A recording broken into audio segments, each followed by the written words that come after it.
Salut tout le monde, j'espère que vous avez eu une très belle année 2023 parce qu'aujourd'hui, c'est mon résumé des meilleures expériences jeux de rôle que j'ai eues en 2023. Donc oui, je vais parler de différents jeux de rôle, mais c'est pas nécessairement des jeux de rôle qui ont été publiés en 2023. Donc c'est vraiment les jeux que j'ai pu tester cette année. Juste avant Internet, on essaye d'atteindre le 5000 abonnés sur la page EtuGame Jeux de rôle. On a travaillé très fort cette année, c'est plus d'une centaine de vidéos qu'on a fait, des campagnes de Donjons Dragons 5e édition, Mage l'Ascension, des conseils jeux de rôle, des tops. Donc si tu veux nous aider à poursuivre l'aventure, à continuer à propager la bonne nouvelle du jeu de rôle, ben abonne-toi, ça fait toute la différence. Fait que merci Internet, et là, pour vrai, là, sans joke, c'est le top 10.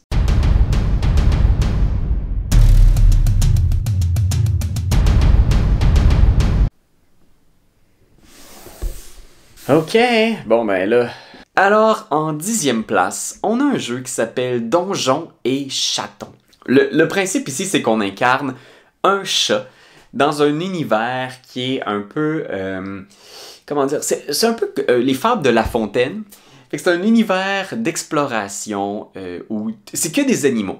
Donc, il y a des sorcières araignées, il y a un porc qui s'appelle le porc tire-bouchon, je pense, qui est tenu uniquement par des porcs, donc des cochons. C'est très mignon, c'est très enfantin, et pourtant, il y a vraiment une grande inspiration OSR dans ce jeu de rôle-là. Puis moi, c'est ce que j'ai vraiment aimé.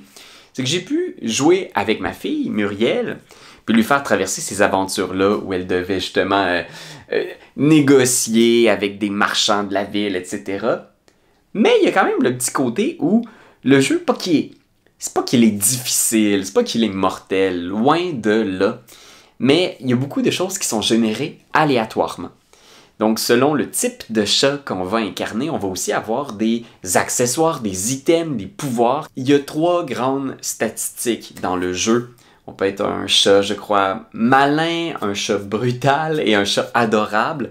Fait que c'est ces 3 habiletés-là qu'on va utiliser souvent dans le jeu pour progresser. Les combats sont quand même intéressants, mais il y a vraiment possibilité d'avancer dans le jeu avec d'autres moyens, par d'autres façons. Puis c'est souvent en utilisant des objets puis des habiletés de classe. Le livre aussi, donc l'ensemble de l'œuvre, c'est peut-être un des plus beaux objets que j'ai vus cette année. Les illustrations sont tellement engageantes, ça donne le goût d'incarner ces personnages-là, de plonger dans cet univers-là. On reste dans une base très simple, fait que c'est tout à fait possible de jouer avec ses enfants. Puis les petites aventures fournies aussi dans le livre, je les ai roulées avec ma fille, puis elles sont vraiment chouettes, vraiment super, très inspirantes. Ça fait que si vous jouez avec vos enfants, si ce genre d'illustration-là vous appelle, vous attire, il faut absolument essayer Donjons et Chatons. En 9e place, parlant de OSR et de jeux à la vieille école, on a Forbidden Lands, qui est un jeu d'exploration, de découverte, très aléatoire. Fait que c'est vraiment une grande exploration d'hexagone. Vous commencez avec une carte des terres oubliées. Et ce qui arrive, c'est que ces terres-là ont été couvertes d'un brouillard mystique et mortel pendant des années. Et finalement, ces brumes-là se sont apaisées et lentement, des courageux aventuriers se sont tentés à aller explorer ce qui se cachait derrière ce brouillard-là et découvrir les ruines d'un monde perdu. Le maître de jeu a un cahier et il va rouler sur une table aléatoire dans chaque hexagone, selon que c'est un hexagone de forêt, de montagne, de plaine, de ruines. Et vous allez découvrir une entrée aléatoire, comme un grand livre dont vous êtes le héros. Et on découvre des choses vraiment surprenantes, intéressantes. C'est un système de D6. Fait que je pense que c'est ce qu'ils appellent le Year Zero système. Donc vous avez différentes habiletés, vos caractéristiques principales, qui sont reliées à des compétences et des items. Et vous lancez des D6. Fait que si vous avez, mettons, 4 en agilité, vous avez 2 en tir à l'arc, puis vous avez un arc qui vous donne 1 dé, vous ajoutez tous ces chiffres-là. Pour chacun de ces chiffres-là, vous prenez un D6, vous lancez tous ces D6-là, et les 6 sont des succès. C'est vraiment très simple, mais il y a plein de petites mécaniques, de petits twists sur ce système classique-là. Si jamais, dans votre exploration, vous n'obtenez pas de succès quand vous lancez les dés, ben vous pouvez choisir de relancer les dés. Mais après ça, s'il y a des 1 visibles sur ces dés-là, vous allez subir des effets néfastes. Si les 1 sont visibles sur les dés qui étaient associés à votre objet, c'est votre objet qui va subir les dégâts. Si c'était sur un de vos dés de caractéristiques ou de compétences, c'est vous qui allez subir des... Vous allez être blessé, vous allez être épuisé, vous allez être drainé, etc. Vous avez aussi votre fierté, qui est une espèce de spécialité pour votre personnage. Et une fois par session, vous pouvez décider de brûler votre fierté pour lancer un D12 avec votre pool de dés pour obtenir peut-être un paquet de succès, mais si jamais vous n'obtenez pas de succès, vous perdez votre fierté. Je trouve qu'il y a des petits éléments mécaniques comme ça qui viennent soudainement, en plus, donner un arc narratif à votre personnage. C'est le plaisir de l'exploration, de l'improvisation. À mon avis, c'est l'essence même du jeu de rôle vieille école. En 8e place, Werewolf, The Apocalypse. Donc la nouvelle édition du célèbre jeu de rôle Werewolf. On va incarner des loups-garous. C'est dans le même univers que Vampire la Mascarade. C'est le monde des ténèbres. C'est un monde moderne, gothique, fantastique. Et les garous, ce sont bien sûr des fameux loups-garous, mais c'est pas les loups-garous qu'on connaît, c'est des gardiens de la nature, ce sont des esprits. Et on doit protéger le monde de la corruption, qui est une espèce de force anthropique qui lentement amène le monde vers son annihilation. Puis ça s'incarne autant dans les humains, les entreprises, mais ça peut être aussi des fées mauvaises, ça peut être l'avarice qui prend une forme spirituelle puis qui corrompt l'entièreté d'un village ou d'un quartier. C'est très dark, très sombre, on parle d'horreur, de drame personnel. C'est bien sûr, il faut aimer le côté un petit peu sombre et edgy du monde des ténèbres. Et j'ai bien aimé comment ils ont adapté la mécanique de la rage. Tout au long de nos aventures, il faut vraiment toujours gérer notre rage, autant dans notre vie personnelle que dans l'aventure. Sinon, on perd le contrôle et on massacre tout. Fait que c'est vraiment le fun. Vous irez voir la petite vidéo que j'ai fait à propos du jeu de rôle. 5 conseils pour vous lancer dans Werewolf, The Apocalypse. 7e place, on a Tales from the Loop. Et j'ai joué pour la première fois cette année avec mes enfants, puis d'autres enfants du quartier. J'ai commencé à initier des gens. T'sais, si je refaisais le top 10 des jeux de rôle simples et accessibles, c'est sûr que Tales from the Loop y serait, parce que ce qui est le fun dans ce jeu de rôle-là, c'est qu'on va incarner des enfants. Un des concepts de base du jeu, c'est que les enfants ne peuvent pas mourir. On est un petit peu dans une aventure à la Stranger Things, où est-ce que justement les enfants vont être préservés. Il va peut-être avoir des choses horribles qui vont arriver autour d'eux, mais les enfants, eux, vont jamais être déchiquetés. Ils vont peut-être être punis, avoir des retenues, ils vont peut-être pas avoir le droit de sortir de chez eux, mais ils vont survivre. Donc c'est des enfants qui doivent résoudre des mystères paranormaux, surnaturels, un professeur étrange qui fait des expériences dans son garage et ça tourne mal. Et c'est un univers parallèle aussi, fait que c'est pas juste d'incarner des enfants qui font des aventures à Bessic. Non, il y a aussi le fait que ce monde-là est un univers dans lequel il existe des zeppelins, des technologies étranges. Les aventures se déroulent toujours autour d'un laboratoire gouvernemental spécial. Et moi, j'ai vraiment aimé ce ton-là. Puis pour les enfants, ça les rend tellement forts de pouvoir jouer un personnage qui est près d'eux, qui vit des choses qu'eux-mêmes vivent, des conflits avec leurs parents, à l'école, mais qui sont en même temps les héros de l'histoire, puis qui sauvent les adultes, puis qui sont plus brillants que les adultes. Fait que non, moi je pense que ma fille a trouvé ça super inspirant, les illustrations sont magnifiques. 6e place, un gros délire! Un délire de couleurs, d'action et de sang multicolore. Cyborg! La suite, si on veut, de Morkborg. Je sais que ça se prononce pas comme ça, mais anyway. Donc, Cyborg, c'est un jeu vieille école, ultra mortel, ultra simple, un peu déjanté, qui est présenté dans un livre qui a juste pas de sens, qui est presque pas lisible, mais c'est tellement bon. C'est tellement beau. C'est un monde cyberpunk. Alors pensez vraiment là à cet univers-là, un peu neuromancer. C'est des parias qui vont lutter contre les méga corporations du monde qui ont pris le contrôle. Le monde est sur le point de tomber. Mais à travers ça, quelques chanceux, quelques rebelles continuent de tout faire pour s'enrichir. C'est métal, c'est punk. Puis c'est vraiment plaisant aussi. Le système se joue tellement vite. Tu peux créer un personnage en 5 minutes. Et après ça, tu peux le lancer dans l'aventure, puis le voir mourir d'une balle dans la tête en genre 15 minutes. Ce qui est arrivé à mon personnage quand on a roulé une aventure avec notre ami Alex. Puis j'avais pas d'armure, j'étais un espèce de ninja urbain. J'avais un katana électrique. Puis je suis arrivé au milieu de la cuisine. J'ai raté mon attaque et après ça, je me suis fait tirer. Puis je suis mort. Puis tout le monde était comme « Ah! » Puis je suis comme « Non, man, c'est métal! » Puis après ça, je me suis roulé un autre personnage qui est arrivé 5 minutes plus tard avec un nouveau suit technologique. Puis pour ceux que ça intéresse, il existe aussi maintenant Pirate Borg. Il y a plein de Borg de différentes sortes. Mais oui, c'est très très mortel. Parfait pour des one-shots. J'ai tellement de plaisir. C'est des moments qui sont tellement mémorables aussi. Parce que tu te lances là-dedans puis tu croises les doigts d'essayer de survivre puis te rendre au bout de l'aventure. 5e place, on a Mage, l'Ascension. Fait qu'aussi un jeu du monde des ténèbres, mais là c'est pas la nouvelle version récente qui a été publiée en 2020. Non, Mage est pas adapté encore. Fait que la version qu'on a utilisée date déjà de quelque chose comme 2007, je pense, 2006. Et la magie, parce qu'on joue des mages, des éveillés, donc des humains qui ont compris le secret de l'univers. Ce secret, c'est que rien n'existe pour vrai. Et que quelqu'un qui réalise ça peut, grâce à son imaginaire, sa volonté, sa créativité, modifier le monde à sa guise.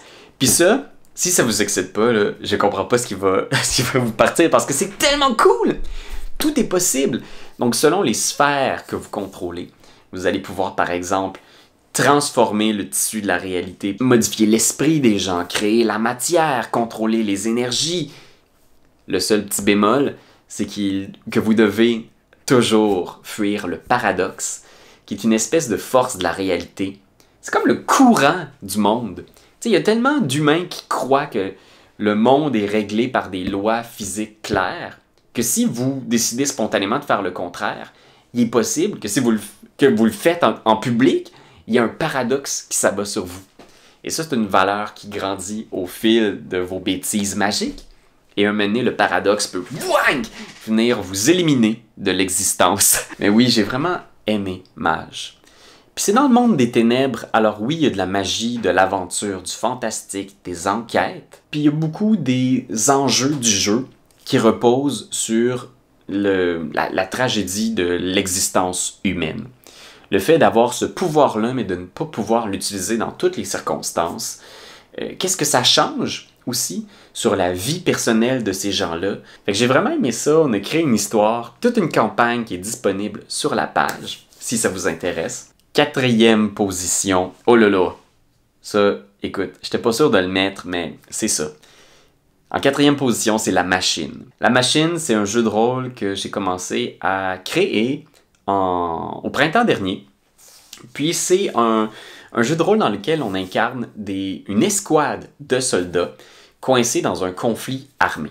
Donc à la base, j'ai travaillé sur La Machine dans un contexte de Deuxième Guerre mondiale. Puis c'est un jeu de rôle que j'ai tellement aimé travailler. C'est la première fois que je playteste un jeu de rôle comme ça, puis que je le teste avec des amis, puis qu'on avance, puis qu'on essaye des trucs, qu'on s'est inventé des règles. Il y a un bêta qui va s'en venir sur la chaîne bientôt. Je vais mettre sur notre boutique itch.io dès que je pense qu'il va être présentable au monde. Le but, c'est de survivre. Le but, c'est de pas craquer sous la pression, de pas être brisé par la machine. Fait que oui, le système est très vieille école. C'est un système D20 avec quelques habiletés, mais dans lequel c'est beaucoup les objets que vous avez qui vont pouvoir guider votre personnage, l'aider à survivre. Fait que j'ai très hâte de vous le présenter. Moi, j'ai eu beaucoup de plaisir. Puis, mine de rien, c'est le genre de jeu que... Tu sais, parce que c'est ça le défi quand tu crées un jeu, c'est d'avoir à le playtester beaucoup, puis de l'essayer, puis de changer les règles. Puis des fois, tu réalises que c'est pas tant le fun de jouer à ce jeu-là, puis ça te donne plus le goût de le playtester. Mais avec la machine, c'est le contraire. Chaque nouveau playtest me donne encore plus envie d'y jouer.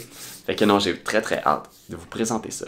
En troisième place, on a Hogwarts PBTA, le Powered by the Apocalypse de Poudlard. Ce que j'aime beaucoup là-dedans, c'est que, contrairement à beaucoup d'autres PBTA qui ont des playbooks très sophistiqués avec plusieurs pouvoirs assez restrictifs pour votre type de personnage, ici, la seule chose qui vous distingue des autres, c'est votre maison. Si vous êtes Poudlard, Serpentard, Gryffondor, c'est parfait pour jouer avec des enfants. Là, ici, c'est juste roule 2d6, obtiens un 7. Et si tu obtiens 10, là, tu obtiens plus de succès que tu voudrais. Donc, ton succès est encore plus grand. Et si tu roules pas un 7, ben, il t'arrive quelque chose de pas bon. Beaucoup de ce qu'on va utiliser pour avancer dans le jeu, ce sont les sorts qu'on connaît. J'ai fait commencer la plupart de mes joueurs en première année à Poudlard, donc au début, tu connais peu de sorts. Ce qui est intéressant, donc, c'est ces sorts-là, vous pouvez les utiliser comme vous voulez. Il n'y a pas de description mécanique de qu'est-ce que Lumos fait. Vous pouvez l'aider, vous pouvez l'utiliser autant pour aider un ami, que pour affronter un danger, que pour essayer de vous enfuir. Fait que ça permet aux joueurs d'être extrêmement créatifs, puis de se plonger dans l'univers que on aime tous, de Poudlard. Fait que non, j'ai vraiment aimé ça. C'est un des jeux que j'ai le plus joué cette année, mine de rien. Puis ça s'improvise bien quand même des aventures à la Harry Potter, parce que c'est l'école, c'est des professeurs, c'est des cours, c'est de l'exploration de la forêt, et il y a toujours de nouveaux dangers. Dans Poudlard, l'école la plus meurtrière du monde. En deuxième place, on a le Carnaval de Sorcelume. C'est une aventure pour la 5e édition de Donjons Dragons, édité par Wizard of the Coast, et à mon avis, c'est une des dernières grandes aventures que Wizard ont publiées. Je suis pas fan des aventures qu'ils ont publiées récemment. Je trouve qu'elles ont toujours un espèce de petit ton où il manque une cohérence, il manque de personnages non-joueurs attachants, il manque de situations qui peuvent se résoudre de différentes façons. Mais dans le Carnaval de Sorcelume, il y a un petit côté un peu bac à sable. On commence lancé dans un carnaval féerique au milieu du Feywild, le monde des fées. Fait que c'est vraiment un carnaval sauté, là, où il y a autant des attractions il y a des manèges, il y a des concours de mangeurs de tartes, il y a la maison hantée, le hall des miroirs. Et la prémisse de base, c'est qu'on nous a volé quelque chose dans le carnaval quand on l'a visité autrefois, quand on était enfant. On a perdu notre créativité, on a perdu notre rire, on a perdu notre aptitude pour lire. Et on est de retour une fois adulte au carnaval dans le but d'essayer de retrouver cet élément-là. Puis ce qui est chouette, c'est que cet élément-là est peut-être devenu un objet magique, une créature, un animal. Donc, on doit réussir certaines quêtes pour retrouver ce qu'on a perdu. Et ce qui est génial, je trouve, dans cette aventure-là, c'est que on le sent que les créateurs avaient à cœur de trouver des situations qui peuvent se résoudre de 1000 façons. Oui, vous pouvez vous battre contre les sorcières, contre leurs mignons, mais vous pouvez aussi négocier avec elles. Vous pouvez explorer pour trouver leurs secrets. Donc, il est possible dans cette aventure-là de traverser l'ensemble de l'œuvre sans tuer personne. Puis ça, c'est quand même assez incroyable. Je pense que c'est vraiment novateur dans un produit de Donjons Dragons. Puis oui, je sais que le système de D&D est axé sur tuer des monstres. C'est pas mal juste ça le système. Mais j'ai été vraiment surpris en roulant cette aventure-là de voir que c'était le fun pareil. Que ce soit des tests de compétences, que ce soit le roleplay, que ce soit l'utilisation de la magie. Il y a plusieurs sorts dans le jeu qui nous permettent d'être créatifs puis de pas nécessairement juste tuer le monde. Fait que oui, Donjons Dragons, étonnamment, est vraiment capable d'offrir une expérience qui est pas toujours meurtrière aussi. Et finalement, mon expérience jeu de rôle de l'année, c'est le jeu de rôle Dragonbane. Donc c'est un jeu de rôle dans lequel on va incarner des aventuriers dans un monde médiéval. C'est tout. C'était un peu mon sentiment quand j'ai entendu parler de Dragonbane la première fois. Je me disais, me semble que ça se démarque pas vraiment des autres jeux de rôle OSR dont tout le monde parle. Il y en a plein sur le marché. Mais en l'expérimentant, là, je remercie d'ailleurs Dave, le papa DM, de m'avoir invité dans sa partie de Dragonbane. on termine présentement une mini-campagne qui a été vraiment très très chouette. J'ai réalisé que c'est un système OSR avec beaucoup de crunch. J'entends par là qu'il y a quand même plusieurs règles. Et oui, ton personnage est généré un peu aléatoirement, il n'est pas nécessairement extrêmement fort, mais tu as quand même, si tu le souhaites, plusieurs petites options pour le customiser à ton goût. Tu peux choisir par exemple d'être jeune, adulte, vieux. Et si tu es jeune, tes habiletés vont être un peu plus fortes, mais tu vas avoir un petit peu moins de compétences. Mais si tu es vieux, tes habiletés vont être un petit peu en déclin. Mais par contre, tu vas avoir vraiment plusieurs compétences dans lesquelles tu es fort. Parce que, voyons, tu as voyagé, tu as du vécu, tu le sais, c'est comment ça se passe. On n'est vraiment pas dans du Pathfinder, on n'est pas dans du Donjon Dragon. Mais en même temps, vous avez vraiment des options chouettes, bien définies à votre tour. Par exemple, vous pouvez faire l'action qui s'appelle esquiver. Donc, esquiver, c'est vous gardez votre action en réserve, et si une créature extrêmement puissante, comme un ogre ou un dragon, décide d'essayer de vous écraser, parce que ces monstres-là, en plus, souvent, vont avoir des attaques aléatoires, fait que c'est un peu imprévisible. Est-ce que l'ogre va essayer de vous dévorer? Est-ce qu'il va juste rugir pour vous effrayer? Ou est-ce qu'il va vous effouérer? Ça vaut la peine de garder son action pour faire l'action esquiver. Et donc, vous allez faire un jet d'esquive, et si vous réussissez, vous évitez l'attaque. Bon travail, vous allez vivre une autre journée. En plus, ce qui est vraiment chouette, c'est que vous avez toujours l'option de pousser votre jet.